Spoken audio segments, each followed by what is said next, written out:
Jannah. Asyhadu an la ilaha illallah wahdahu la syarika lah wa asyhadu anna Muhammadan abduhu wa rasuluhu shahibul burhan. Allahumma sholli wa sallim ala rasulika karim Muhammad sallallahu alaihi wasallam wa ala alihi wa ashabihi wa man tabi'ahu bi ihsanin ila yaumiddin. Summa amma ba'du. Puji dan syukur senantiasa dan tidak pernah bosan-bosannya kita panjatkan kehadiran Sang Maha Pencipta Allah Subhanahu wa Ta'ala, yang mana dengan limpahan karunia-Nya, rahmat-Nya, hidayah-Nya serta anugerah-Nya kepada kita semua, kita kembali masih diberi kesempatan, kesehatan dan usia panjang oleh Allah untuk sama-sama dan senantiasa mengabdikan diri kita di jalan-Nya dengan menjalankan segala perintah-Nya dan menjauhi semua larangan-Nya. Salawat demi salam juga tidak pernah lupa pula kita aturkan kepada junjungan alam Nabi besar Muhammad sallallahu alaihi wasallam, di mana beliau telah bersabda dalam sebuah hadisnya, man salaka tariqan yaltamisu fihi ilman sahalallahu lahu bihi tariqan ilal jannah. Barang siapa yang meniti satu jalan untuk menuntut ilmu agama Allah, maka niscaya Allah Subhanahu wa Ta'ala mudahkan baginya jalan menuju ke surga-Nya Allah. Bapak Ibu kaum muslimin dan muslimat, jamaah salat subuh yang diberkati oleh Allah, mari pada kesempatan subuh yang penuh dengan keberkahan ini, sambil kembali kita niat iktikaf di rumah Allah, mari sama-sama kita kembali melanjutkan pengajian kita dengan kitab Al-Muqaddimah karya Imam Ibnu Khaldun rahimahullahu ta'ala anhu. Dan insyaallah pada kesempatan subuh kali ini kita kembali akan melanjutkan bacaan kita di antara kelompok orang yang belajar ilmu tasawuf, seperti yang sudah kita baca dari keterangan Imam Ibnu Khaldun pada pertemuan yang lalu. Qaumun bahalilun ma'turun asbaha bil majanina minal muqala, satu kaum yang terlihat bodoh dan dungu lebih mirip seperti orang gila daripada orang waras. Tetapi meskipun penampilannya seperti orang bodoh, orang dungu, terlihat kayak orang gila, wa hum ma'adzalika qad sahat lahu maqamatul wilayah.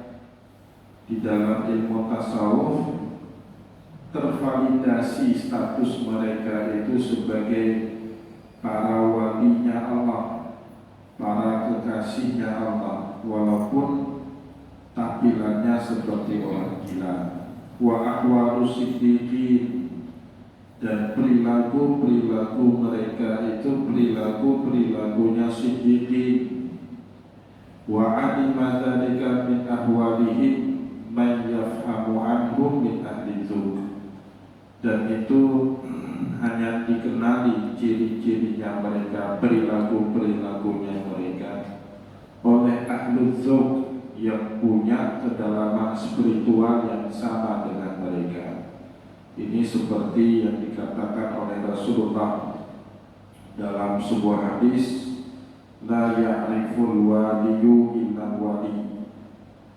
Tidak dikenali seseorang itu walinya Allah kecuali jika dia juga adalah seorang walinya Allah. Jadi hanya mengetahui orang itu bisa main bola oleh seorang pemain sepak bola. Seorang itu dikenali kewaliannya juga oleh orang yang juga menyandang status wali. Begitu juga Bapak Ibu yang dimuliakan oleh Allah, orang yang berpenampilan seperti orang gila, padahal mereka sudah masuk derajatnya wali pun tidak dikenali oleh orang biasa. Yang mampu mengenali mereka itu hanyalah para wali. Ma'a annahum ghairu mukallafin, tetapi mereka bukan lagi mukallaf. Mukallaf itu 3 syaratnya di dalam syariat. Pertama Islam, mereka ini Islam. Yang kedua akil, mereka tidak berakal. Yang kedua akil, yang ketiga balik.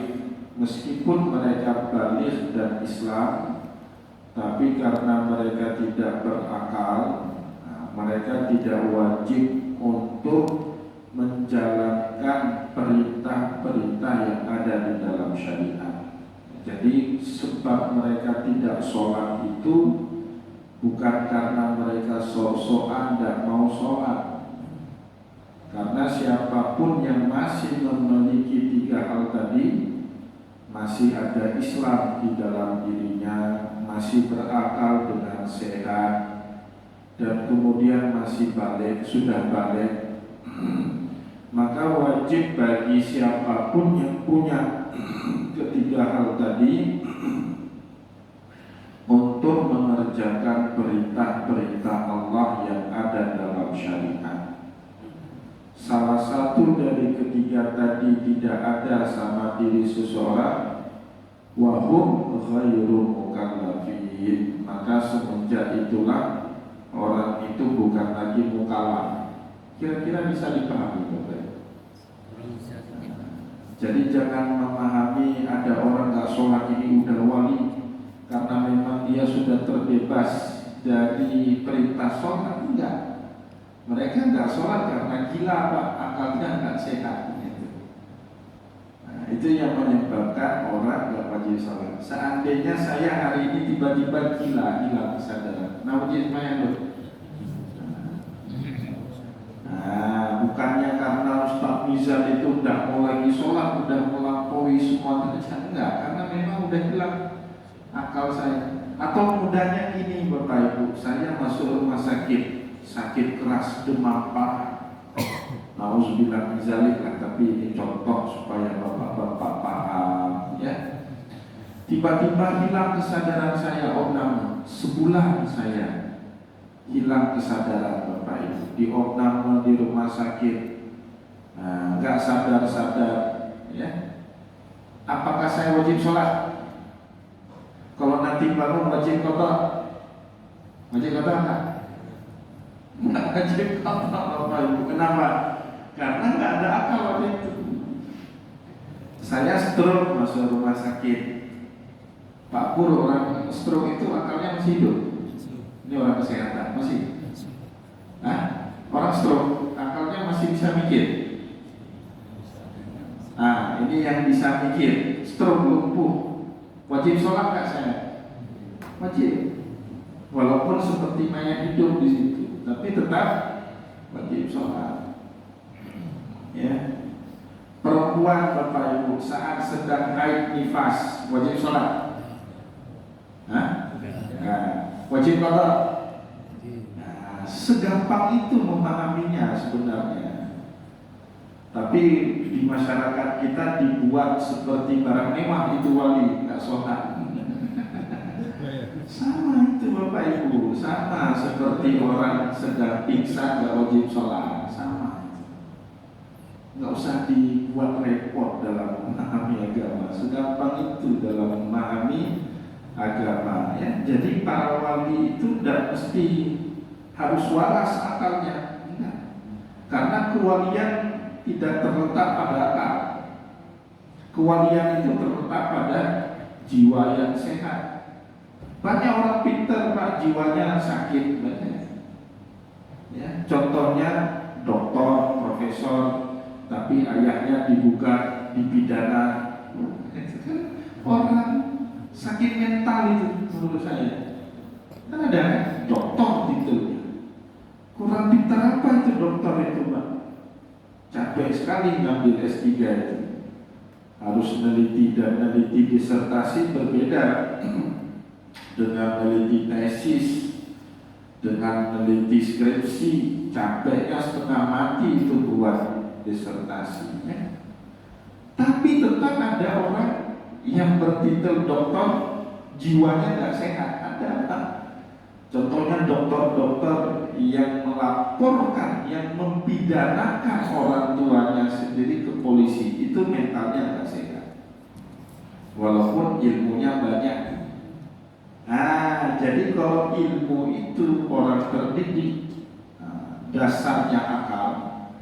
Kalau kewalian itu dasarnya jiwa, nggak butuh akal, nggak butuh akal. Nah, jadi jangan heran kalau ketemu kadang-kadang orang gila yang jiwanya itu ternyata lebih bersih daripada kita orang waras. Jangan heran Bapak Ibu. Orang gila, tidak ada rumah dia, gelandangan di samping jalan atau di pinggiran jalan besar. Hidupnya harian Bapak Ibu, nggak ada simpanan harian, maka habis, nanti cari lagi untuk makan berikutnya. Tiba-tiba ada orang lapar minta makan ke dia, dikasih. Tapi kita orang yang waras makan, Pak saya lapar minta makan, udah pergi sana kamu. Siapa lebih waras? Kita dengan orang gila. Nah itu contoh Bapak Ibu. Tapi karena Bapak Ibu tidak belajar tasawuf, contoh-contoh seperti itu lewat aja. Padahal itu terjadi dalam sehari-hari kita. Contoh-contoh seperti itu hidup, nyata, terjadi dan lewat dalam kehidupan kita. Kita tidak pernah mau belajar tasawuf. Kita pikir agama itu asal dengar azan sholat langsung ke masjid sholat 5 waktu. Kita pikir itu agama. Ya. Asal ada bela Palestina, kita yang paling depan teriak Allahu Akbar. Kita pikir itu agama. Tapi membantu orang di samping kita yang perlu bantuan, itu bukan bagian agama. Nah, itu kita Bapak Ibu ya seperti itu. Maka Imam Ibnu Khaldun berusaha menyadarkan kembali kita agama itu sesimpel itu. Contohnya terjadi dalam kehidupan kita sehari-hari ya, bahkan boleh jadi di sekitar kita pun banyak orang yang sudah sampai derajat kewalian tertentu, tetapi karena kita bukan ahlu zauq, bukan orang yang sefrekuensi dengan kewaliannya mereka, kita tidak bisa mengenali itu ya, kita tidak bisa tangkap ya tanda-tanda kewalian yang ada pada diri mereka. Maka annahum ghairu mukallafin. Nah, jadi karena mereka tidak berakal, ya mereka bukan lagi mukallaf. Tidak mukallaf. Karena mukallaf itu syaratnya punya salah satu dari ketiga hal tadi: Islam, berakal, dan baligh. Tidak balik walaupun berakal dan Islam juga bukan mukallaf. Anak kecil itu tidak dosa apapun kalau dia tidak menjalankan perintah syariat. Atau berakal balik tapi tidak Islam, juga tidak wajib sholat, tidak wajib puasa. Atau sebaliknya Islam balik tapi tidak berakal, nah, juga tidak wajib. Atau sekali berakal, sekali tidak, nah, itu disebut dengan maktuh. Nah, orang wali dalam level ini maktuh tadi, maka disebut Pak kalimatnya qaumun bahalilun maktuhuna. asbaha bil majanina minal uqala. Waktu itu apa maknanya? Kadang-kadang akalnya sehat, kadang-kadang tidak. Pada saat akal seseorang tidak sehat, Bapak Ibu, dia tidak wajib mengerjakan ibadah sholat. Ya. Kenapa nggak wajib, Pak Ustaz? Ya nggak ada akal. Orang yang wajib sholat itu kan orang yang berakal. Hatta, Bapak Ibu, hatta sampai-sampai kalau Bapak mau belajar Islam lagi lebih serius, di awal Islam itu kan khamar bukan barang haram ya, bukan barang haram, barang halal. Yang nggak boleh minum khamar salah satunya kapan? Sebelum sholat, menjelang sholat, nggak boleh minum khamar. Kenapa? Takut hilang kewarasan. Tapi setelah sholat silakan dulu, bukan sekarang. Iya kan? Kadang-kadang kita nggak mau belajar Islam lebih dalam, Pak. Mau terima seperti sekarang nggak bisa. Ya ayyuhalladzina amanu la taqrabus sholata wa antum sukara hatta ta'lamu ma taquluna. Orang-orang yang beriman, jangan kalian dekati sholat, jangan kalian melakukan sholat wa antum sukara, kalian dalam keadaan mabuk. Hatta ta'lamu ma taqulun, sehingga kalian sadar balik dengan setiap ucapan yang kalian keluarkan. Jadi orang mabuk itu, Bapak Ibu, kan nggak sadar dia. Apa yang dia bicara, apa yang dia baca, nggak sadar.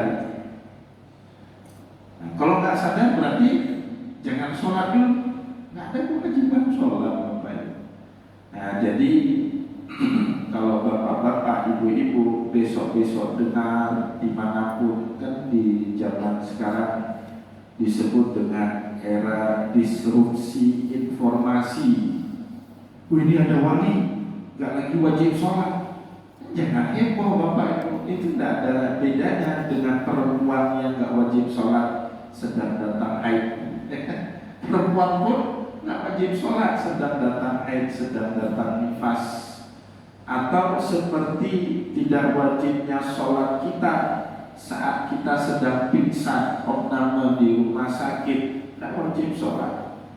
Dan juga tidak wajib mengqadha salat tersebut, tidak ada kewajiban. Misalnya saya pingsan 20 hari, siuman, kemudian qadha salat 20 hari itu tidak. Kenapa? Karena memang tidak wajib sholat. Sholat yang wajib diqadha, yang ditinggalkan dalam keadaan 3 instrumen tadi ada pada diri kita. Kita Islam, kita berakal, kita balik, tinggal sholat. Nah, itu wajib mengqadha sholat, Bapak Ibu. Hatta orang tidur, kata Nabi Muhammad apa? Dosa dia tinggalin sholat karena sebab tidur atau lupa. Dosa apa? Saya kalau nggak pengajian, kalau nggak ada, kan ini sudah rutin ya pengajian ba'da subuh, ba'da isya. Nanti kadang-kadang ada sekali waktu isya nggak ada pengajian, Pak. Nah, itu biasanya saya manfaatkan jalan-jalan sama keluarga habis maghrib. Kadang-kadang karena sudah terbiasa isya tepat waktu, subuhnya ternyata kalian sembahyang tuh ya. Itu kira-kira berdosa apa kita? Enggak, Pak. Lupa itu kan nggak ingat, nggak ada akal di situ. Sampai segitu kita nggak punya dosa. Maka Rasulullah SAW berkata, man nama an sholatin au nasiyaha, ya kan? Barang siapa yang tertidur atau lupa dalam mengerjakan ibadah sholat tertentu, lupa, apa boleh buat? Nggak dosa itu. Falyusalliha idza dzakaraha, maka hendaklah dia ganti sholatnya pada saat dia kembali ingat. Nah, Bapak Ibu yang dimuliakan oleh Allah, Itulah sebabnya kata Imam Ibnu Khaldun, mereka ini bukan lagi mukallaf. Wa yaqa'unahum min al-ikhbari anil mughibati ajaib.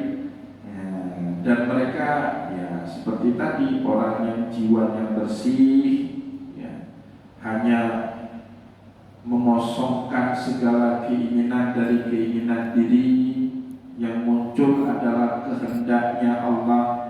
Nah, itu pelajaran kita di Brawi kemarin Bapak Ibu ya. Kalau Bapak Ibu ikut pengajian Brawi paham, keinginan dengan kehendak itu suatu hal yang beda.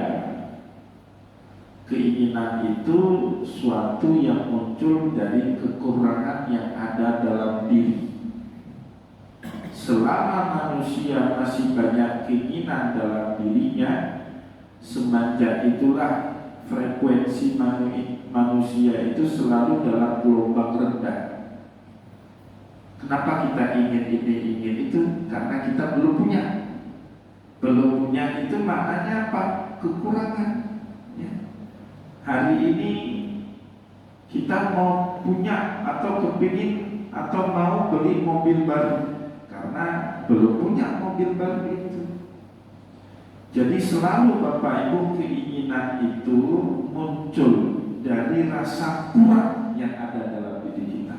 Itu frekuensinya rendah. Tetapi kehendak muncul saat diri kita itu merasa berkelimpahan, gak ada lagi yang kurang. Nah, masalahnya bagaimana cara kita selalu merasa berkelimpahan? Allah Subhanahu wa Ta'ala menyiapkan teknologinya. Teknologinya itu sabar, syukur, ridha, qanaah, zuhud. Kalau sifat-sifat itu ada di dalam diri kita, sedikit apapun nikmat yang Allah beri, merasa berkelimpahan, syukur. Maka kemudian yang muncul dari dalam diri kita itu bukan lagi keinginan, tapi kehendak. Kehendak itulah Bapak Ibu yang membuat manusia sama luhurnya dengan luhurnya Allah Subhanahu wa Ta'ala. Allah tak punya keinginan. Ada Allah ingin menciptakan manusia untuk membuktikan dirinya Khalik, gak butuh Bapak Ibu. Kalau bahasa anak sekarang validasi, Allah tidak butuh validasi. Maka gak ngaruh ada orang taat, ada orang bangsat, Allah tetaplah Tuhan yang layak mencipta. Gak berkurang dikit pun dari keagungan, keperkasaan Allah Subhanahu wa Ta'ala. Walaupun seluruh umat manusia, kata Allah dalam hadis qudsi kan, lau anna awwalakum wa akhirakum wa insakum wa jinnakum kanu ala afjari qalbi rajulin wahidin minkum ma naqasa dzalika min mulki syai'an. Seandainya generasi awal kalian sampai generasi akhir kalian, baik dari bangsa jin dan manusia, semuanya durhaka sama Allah, mana qasodalika fi mulki syai'a, sama sekali tidak akan mengurangi keagungannya Allah Subhanahu wa Ta'ala. Maka yang ada sama Allah apa? Kehendak, bukan keinginan. Idza arada syai'an ayyakuna lahu kun fayakun. Jika Allah sudah berkehendak, apapun yang dia kehendakinya jadi. Kenapa Bapak Ibu ada orang-orang di dalam kehidupan kita, bahasa Acehnya apa ya, nasib ibadah, apapun yang dia katakan jadi itu. Karena itu tidak berangkat dari keinginan, nggak boleh berangkat dari keinginan itu Pak. Dia harus berangkat dari kehendak. Kenapa nggak boleh keinginan? Keinginan itu berasal dari kurangnya kita. Nah, saya kemarin di Brawi kasih contoh Bapak Ibu. 2 minggu yang lalu saya berangkat pergi ke Lumpur Tua. Ada guru kami meninggal dunia sama dia. Nah, kebetulan pergi sama Abi Daud Hasbi. Setelah sama dia dikasih makan ya biasa, kasih makan. Saat itu juga sudah sangat lapar, makannya lahap. Kami makan pertama itu karena lapar. Lapar itu kekurangan yang ada di dalam diri manusia. Kita makan yang pertama, lapar. Motivasi makan itu karena lapar, itu keinginan namanya. Keinginan itu boleh selama dalam koridor, kalau bahasa Al-Quran, illa man rahima rabbi, kan gitu. Inna nafsa la ammaratun bisu, hawa nafsu selalu mengajak manusia kepada keburukan. Illa man rahima rabbi, kecuali hawa nafsu yang dirahmati Allah. Lapar, muncul hawa nafsu, nafsu makan gara-gara lapar. Tapi kalau hawa nafsu makan itu dituruti tanpa melalui jalur kasih sayang Allah, kita malingi makanan orang, kita ambil hak orang lain. Apa yang dimaksud illa rahimah rabbi? Dengan cara yang halal. Ya ayuhan nasu kulu mimma fil ardi halalan thayyiban, boleh. Tapi tetap motivasi kita makan tadi karena rasa lapar, keinginan itu tetap. Ya karena kami pergi sama guru kami, di jamu makan banyak tempat. Setelah sholat zuhur ada lagi yang ngajak ngopi, beli ini beli itu. Aduh, udah sanggup lagi makan. Abi Daud bilang sama Pak Jo, mana Pak Jo? Nah itu makan yang kedua, ketiga, keempat itu bukan karena ingin lagi Bapak Ibu, tapi karena berkehendak mau menghormati tuan rumah yang sudah menghormati kita sebagai tamunya. Siapa lebih luhur? Motivasi makan pertama dengan kedua, ketiga, dan keempat. Lebih luhur yang kedua. Bukan karena kekurangan diri. Diri sudah berkelimpahan, sudah merasa kenyang. Tapi makan kali kedua itu untuk menghormati tuan rumah yang sudah bersusah payah untuk menghormati tamunya yang datang sesuai dengan apa yang Allah perintahkan. Kan disuruh pemulia jannah itu kan, maka yu'minu billah wal yaumil akhir falyukrim daifahu. Barang siapa beriman kepada Allah dan hari akhir, muliakan tamunya. Orang sudah memulia kita, masa kita nggak pemulia orang yang sudah memuliakan kita? Nah itu Bapak Ibu kehendak. Nah, jadi saya baru paham juga, ternyata memuliakan tamu dengan menghabiskan makanannya itu salah satu hal yang terpuji. Akhirnya kita makan. Pulang saya naik 2 kilo Pak. Pulang naik 2 kilo. Ya, jadi Bapak Ibu yang dimuliakan oleh Allah, orang yang sudah mampu menahan segala macam keinginannya, muncul kehendak dari Allah di dalam dirinya, orang itulah yang akan diberikan kemampuan al-ikhbar anil mughibatil ajaib. Allah memberikan kemampuan dia mengetahui perkara-perkara gaib yang ajaib. Li'annahum la yataqayyaduna bisyai'in, karena mereka tidak punya ikatan apapun lagi dengan dirinya, apalagi dengan sekelilingnya. Tidak punya lagi ikatan apapun. Ikatan satu-satunya yang mengikat dirinya apa? Kehendaknya Allah Subhanahu wa ta'ala. Nah, maka dalam Al-Quran coba lihat saat Nabi Khidir bunuh anak kecil, menghancurkan kapal, kemudian membangun kembali dinding yang sudah roboh. Musa kan nggak sanggup mikir karena dia mikirnya dengan akal, sampai akhirnya Khidir menjawab apa? Wa ma fa'altuhu an amri zalika ta'wilu ma lam tastati' alaihi sabr. Saya tidak melakukan itu karena dorongan hawa nafsuku, bukan dari saya itu kehendaknya Allah. Wa ma fa'altuhu an amri. Nah, itu kata kunci yang penting untuk memahami dunia mistik, dunia spiritual, dunia di dalam ilmu tasawuf, ya.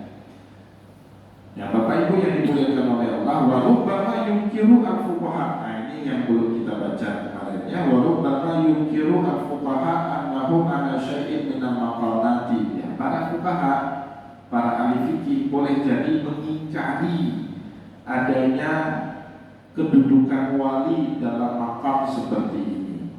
Kelihatan gila, gak menjalankan syariat, tapi bisa mendapatkan karomah. Nah, jadi ada sebagian pasti mengingkari.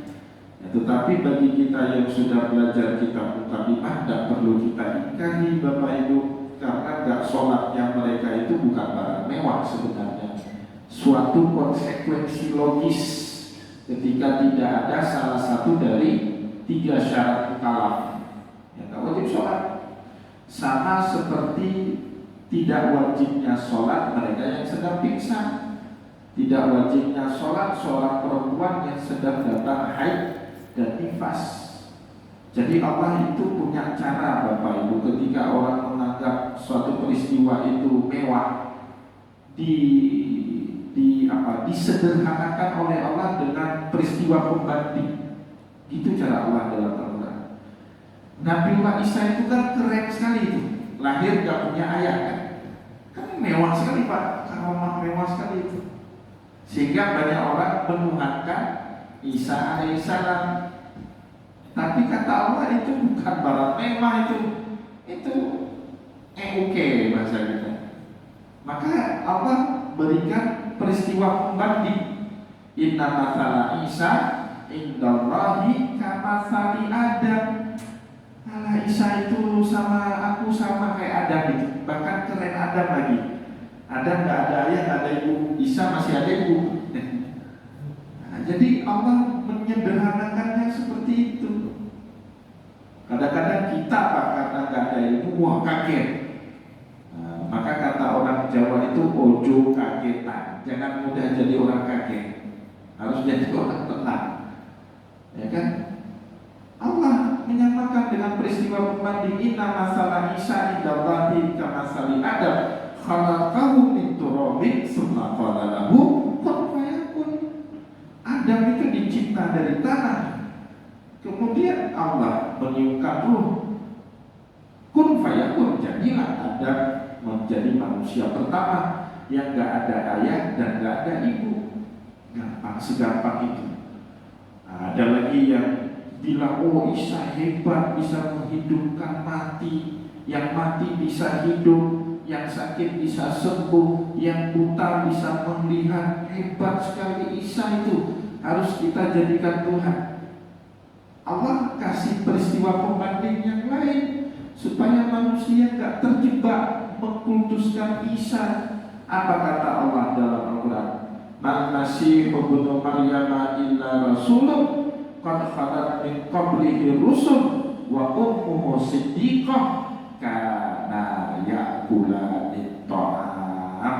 Tidaklah Al-Masih Isa itu adalah seorang rasul, sama dengan rasul-rasul yang telah berlalu sebelum dirinya. Wa ummuhu siddiqah, dan ibunya yang bernama Maryam seorang wanita yang sangat jujur, bukan penzina, bukan pendusta, bukan pembohong. Kata Allah kemudian, kana yakulani ta'am. Keduanya mereka, Isa dan ibunya, masih suka makan makanan. Memang Tuhan kok sukanya makan makanan. Jadi disederhanakan sama Allah supaya manusia itu tidak overthinking Bapak Ibu.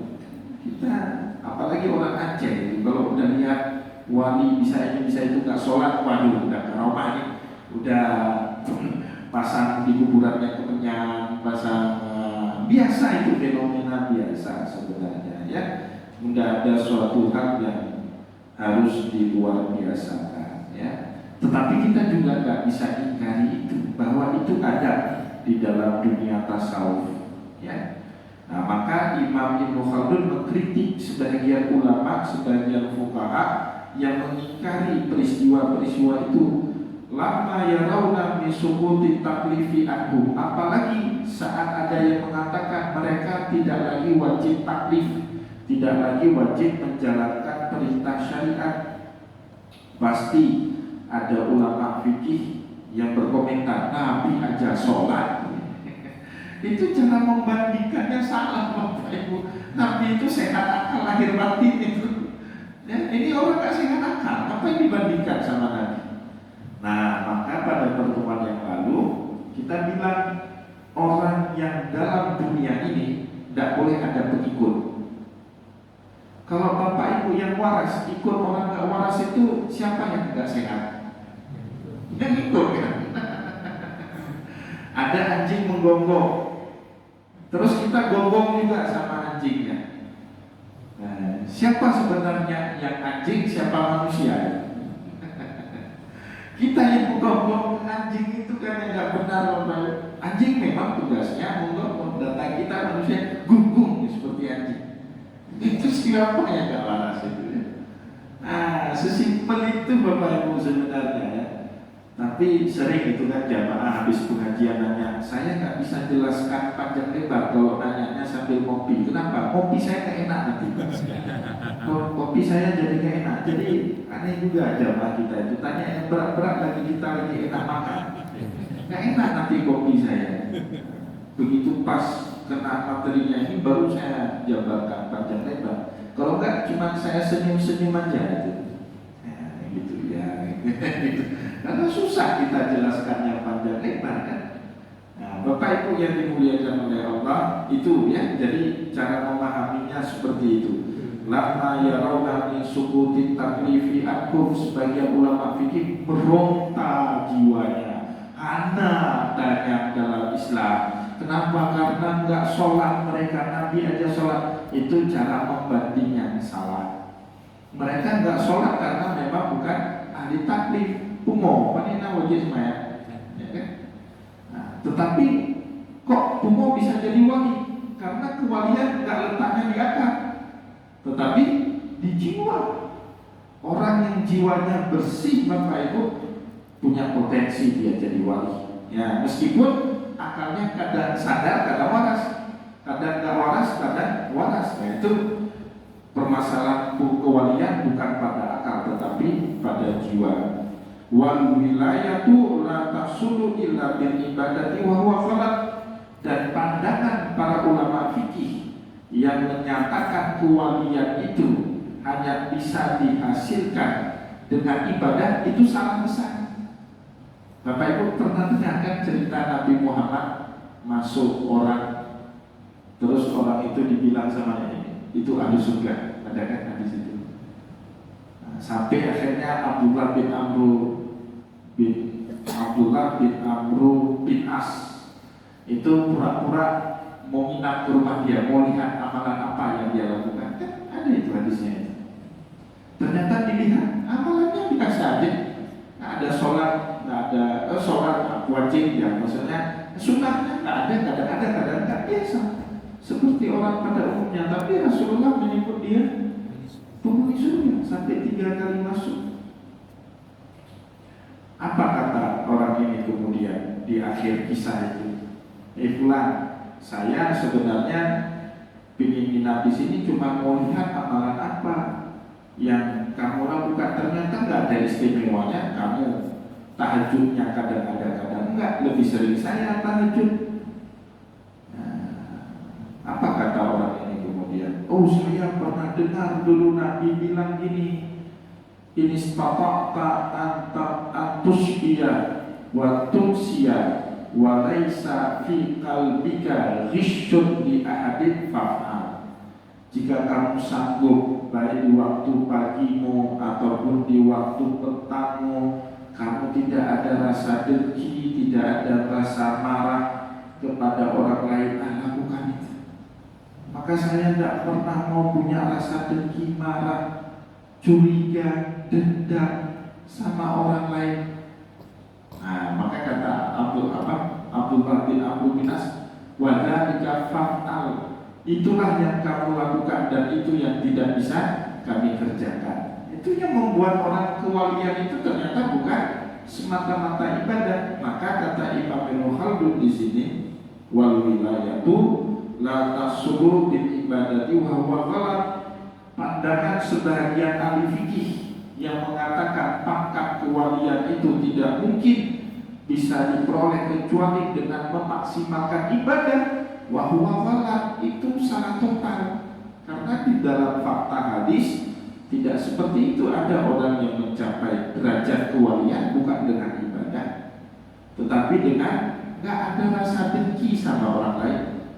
Apalagi Wais Al-Karni, Bapak Ibu, itu biasa aja ibadahnya. Dia bisa menjadi wali, orang yang dicintai oleh penghuni langit. Kenapa? Karena baktinya kepada orang tuanya. Sampai-sampai dia rela gak ketemu Nabi karena khawatir ibunya apa-apa di kampung halaman, langsung dia balik ke kampung halamannya. Fa inna fadlallahi yu'tihi man yasha. Karunia Allah itu dia berikan kepada siapapun yang dia kehendaki, ya. Wala yatawaqqafu husulul wilayati 'ala ibadati wala ghairiha. Maka yang namanya pangkat kewalian itu Bapak Ibu tidak terpaku pada ibadah yang kita kerjakan wala ghairiha, atau karena faktor-faktor lain.